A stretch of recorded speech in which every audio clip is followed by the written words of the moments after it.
everybody, welcome to WTF Hammer Underworlds. Today's video is going to be yet another warband review for Season 2, but this time looking at Mollog's Mob, whose lore I've pasted here, but who basically is a troll, a Trogoth, who got pushed out of his home by Skaven, and then after wandering and trying to find a new home, ended up unfortunately in Shadespire. In this review video, I'm going to be looking at this warband's fighter cards, their faction-specific cards, that being their objective and power cards, then be rating this warband on a scale of S to D.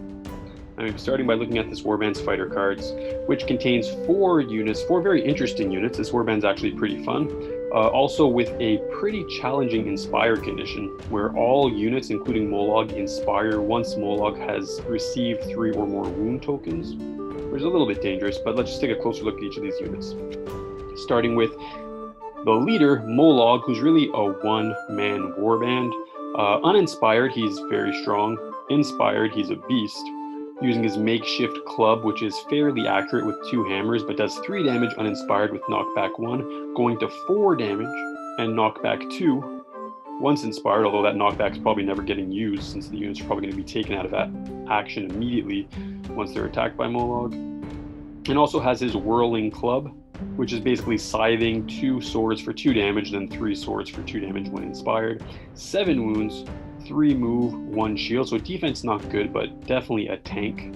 And has a very interesting ability where when he's uninspired, he could basically ignore a move token once in a round. And when he is inspired, he can actually ignore a move token and a charge token when he's inspired, which means he can basically move and then charge, or charge and charge, or move and move, which is very powerful, especially considering the fact that he has a 2 range attack and 3 moves, so he can smack a lot of units, do a lot of damage, and even do scything attacks. And I have also posted the errata here as well, which all it does is clarify his ability. And the rest of the units in this warband are really not exceptional, but they're still kind of fun. There is Batsquig, who has a pretty inaccurate melee attack that can do 2 damage when he's inspired, but he's a flying creature, so he can ignore lethal hexes and occupied hexes, and actually has really good movement and really good defense, going up to 3 dodge when inspired. There's Spite Shroom, who has his own scything attack, and who basically explodes when being taken out of action, which is pretty fun. And finally, there's Stalag Squig, who doesn't get placed normally, but can be placed anywhere on the map, including on objective tokens in enemy territory, for example, and is really hard to hit with 2 shields, but doesn't have a move characteristic, so once you plant him somewhere, he's staying there for good. So pretty fun warband. Let's take a look at the pros and cons of this warband. Pros being that Mollog has that special extra action ability, as I've described. Also, this warband has special combat abilities, knockback and scything. Stalag Squig has his unique spawning mechanic. Very high wounds, at least Mollog has very high wounds. Decent but not great accuracy across the board, but very high damage, 4 damage on a single swing with Mollog. And cons being the following: that they're a bit unreliable to inspire, relying on Mollog taking damage. They have a few easy to kill units, which could allow your opponent to accumulate some easy glory points. And this warband really heavily relies on their leader, but that's sort of the point of this warband. It's really a one-man warband with a few little squigs to help. Alright, so let's look more closely into this warband by checking out the objective cards. They have all 3 types of objective cards. Let's start by looking at the Surge. We have Demolished. Score this immediately if a friendly fighter takes an enemy fighter out of action with an attack action with a damage characteristic of 5 or more, worth 1 glory. I'm giving this a B because it relies on Mollog being inspired and having a damage upgrade like Great Strength, both of which are not guaranteed early on. Earn your keep. Score this immediately if an enemy fighter is taken out of action by an attack action made by a friendly fighter other than Mollog, worth 1 glory. I'm giving this a C because, Mollog's going to be the one doing all the damage. I wouldn't count on any of your squigs actually taking a unit out of action. There's Easy Pickings. Score this immediately if 2 or more enemy fighters are taken out of action by a single attack made by a friendly fighter. So in other words, Mollog's scything attack, or maybe Stalag Squig's attack, but unlikely. Worth 1 glory point. I'm giving this a B because it is possible that he could scythe smack 2 enemies and kill them, but it's a pretty tall order for 1 glory point. And Feeding Frenzy. Score this immediately if each surviving friendly fighter, at least 3, is adjacent to an enemy fighter, to any enemy fighter, worth 1 glory point. I'm giving this a D because it kind of encourages you to use all of your units when in reality it's probably wiser just to take as much advantage of using Mollog as you can. And got them. Score this immediately at the beginning of your activation if there are 3 or more enemy fighters adjacent to a friendly Mollog, worth 2 glory point. I'm giving this a B because it really relies on your enemy and what they decide to do, if they decide to surround Mollog or not. And you could play Center of Attention to pull them towards Mollog, and it is worth 2 glory. I mean, this could be worth an A, but I put it as a B because it's definitely not an easy score. And that does it for the Surge cards. As far as the score in the end phase cards are concerned, there's Carnage. Score this in an end phase if your warband took 3 or more enemy fighters out of action in the preceding action phase, worth 2 glory points. I'm giving this a B. I mean, I'd give it an A or an S if you just had to take out 3 units, period. But the fact that it has to be in 1 round is pretty difficult. Especially if you're fighting a warband that only has 3 units. It's pretty unlikely. Is it a sleep? Score this in an end phase if a friendly Mollog took no actions in the preceding action phase, worth 1 glory point. That's a D because it's just a bad strategy. Rampage. Score this in an end phase if your warband took 4 or more enemy fighters out of action in the preceding action phase, worth 3 glory points. And I'm giving this a C. It has the same issue as Carnage, but it's more difficult to achieve, but it is worth more, so it balances out that way.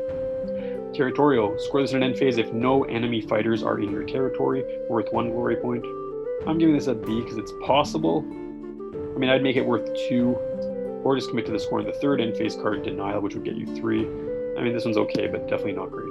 And finally, the only score in the third end phase card that this warband has, which is Protect the Lair. Score this in the third end phase if there are no enemy fighters in your territory, worth 2. So basically a poor man's Denial. I would just put Denial in the deck because it's worth 3. So that does it for the objective cards, which really aren't that exceptional, but typically promote killing in various ways, getting adjacent to enemies, taking no actions with Mollog, keeping enemies out of that being Mollog's territory. So let's move on and take a look at this warband's power cards, starting with the ploys. There's Brutal Savagery. The first attack action made by a friendly fighter in the next activation has +1 dice. I'm giving this a B, just nice, reliable, gives him a 3 hammer on his swing. Feast. As a reaction, play this after a friendly fighter's attack action that takes an adjacent enemy fighter out of action. Remove up to 1 wound token from the friendly fighter's fighter card. So it's a little bit of a healing card. I'm giving it a B because it is nice to heal Mollog, although it is contingent on you killing an adjacent enemy. Flit. Push a friendly bat squig up to 3 hexes. This push can take them through occupied hexes, but must end in an empty hex. I'm giving it a B because it's okay if you want to play. It's okay if you want to play positionally with bat squig. Follow your instincts. Discard an objective card, then draw an objective card. I'm giving this a C because it's okay, but you'd probably rather just score your objective card rather than discard them. Hobble. Choose an enemy fighter adjacent to a friendly Stalag Squig and roll an attack dice. On a roll of hammer or crit, place a move token next to that enemy fighter. So I'm giving it a B because it's sort of like Transfixing Stare, but with more restrictions, and it's only 50% chance of being successful. I mean, it could be a C ranking. Horrible Grin. Play this after an enemy fighter's attack action with a range of 1 that targets a friendly Mollog, but does not take that Mollog out of action. The enemy fighter is no longer inspired and cannot be inspired. This effect persists. I'm giving this an A because it's very likely that someone is going to attack Mollog and hit him, and then not kill him, and then Horrible Grin makes it so that they can never inspire, which is very powerful. Could be worth an S. Only reason I'm not ranking it higher like I did with the Thorns of the Briar Queen card is because Mollog has to actually take damage, and Mollog's also one of the units who's severely impaired by not being able to get inspired. So I kind of am excluding him as being a target from this card. Predatory Growls. Choose an enemy fighter and push them 1 hex, so distraction. I'm giving it an A. Shrouded in Gloom. Attack actions with a range of 3 or more in the next activation have a dice characteristic before other modifiers of 1 sword. So it just severely inhibits ranged attacks once. I'm giving it a C. It could be useful, but very circumstantial. Spore Burst. Choose an enemy fighter adjacent to a friendly Spite Shroom and roll an attack dice. On a roll of hammer or crit, the fighter suffers 1 damage. So 50% chance to do damage to someone adjacent to Spite Shroom. Not that great. I'm giving it a C. There the whole time. Roll an attack dice. On a roll of hammer or crit, return a friendly Stalag Squig that has been taken out of action to an empty hex on the battlefield. So a 50% chance to respawn Stalag Squig. I'm giving that a B. It's okay, but Stalag Squig isn't that great. So I'm not sure if it's worth bringing him back to life if he's taken out of action. Wind up, +1 damage to the first attack action with a range of 1 or 2, made by a friendly fighter in the next activation. I'm giving it a B, could bring him up to 5 damage, or 3 damage on his scything, at least for his first attack. And that does it for the ploys, which typically promote healing, increasing the accuracy of attacks, pushing Bat Squig, cycling objective cards, impeding enemy actions, their movement specifically, uninspiring enemy fighters, pushing enemy fighters, causing or increasing damage, and I wrote damage twice for some reason, and resurrecting Stalag Squig. So let's move on to the upgrades, which include Blooming Spores, +1 damage to this fighter's attack actions with a range of 1 or 2. So it's basically great strength for Mollog. I'm giving it an A. Very nice. Foul Temper. You can reroll 1 dice in each of the attack rolls for this fighter's attack actions. So also very nice because he only gets 2 hammers, so getting a reroll severely improves his chance of being successful when he takes a swing. Horrific Stench. Enemy fighters adjacent to this fighter are considered to have 1 fewer supporting fighters to a minimum of 0. So I'm giving this an A as well because it also could help Mollog just get into the middle of enemies and use his scything attack without being impeded because of support rolls. Inescapable Jaws. Both sword and hammers are successes when this fighter makes an attack. When this fighter makes a charge action, restricted to Bat Squig. I'm giving it a C because it's a nice card, but it's Bat Squig, who I don't recommend buffing. All upgrades should go to Mollog. Jabbertoad, 3 range, 3 sword, 1 damage knockback, critical hit makes it knockback 2. 1-time use, unique to Mollog. I'm giving it a C. Better to just swing with the club. Regenerate for Mollog, remove a wound at the beginning of each round.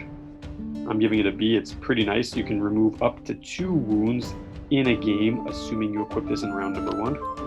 Rooted to the Spot. This fighter can hold objectives even though its fighter card says it cannot. So allows Stalag Squig to support Mollog in objective holding play. I'm giving this a C. It's okay, but I mean you still can't score Supremacy because the other 2 units are incapable of holding objective tokens.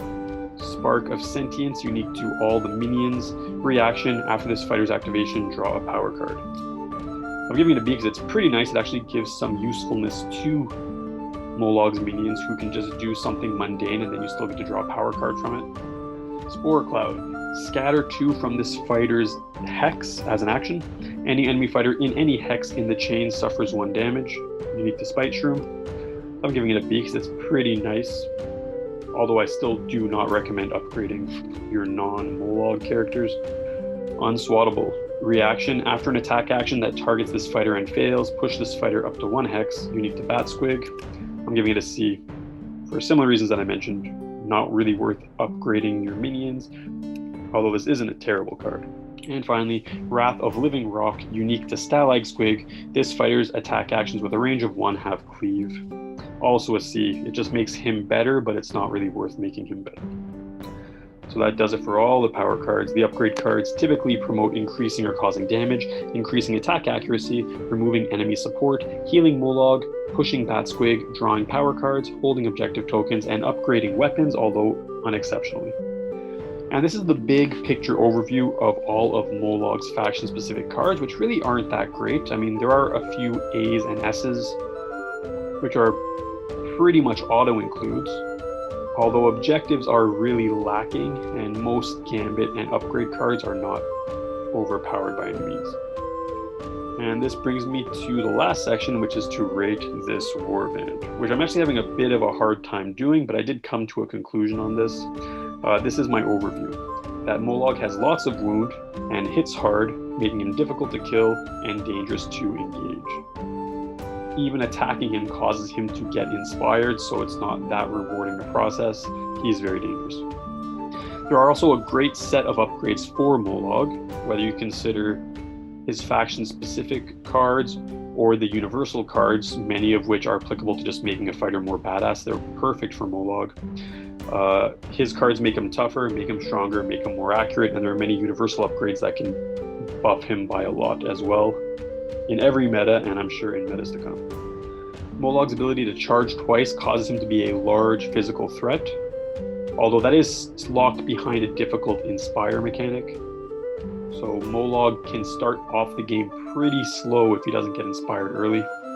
And finally, Mollog is heavily aggressive, resulting in him lacking versatility, and also, especially considering his faction-specific objective cards, relies heavily on universal objective cards, and honestly also relies heavily on ploys and upgrades, although there are many that he can benefit from.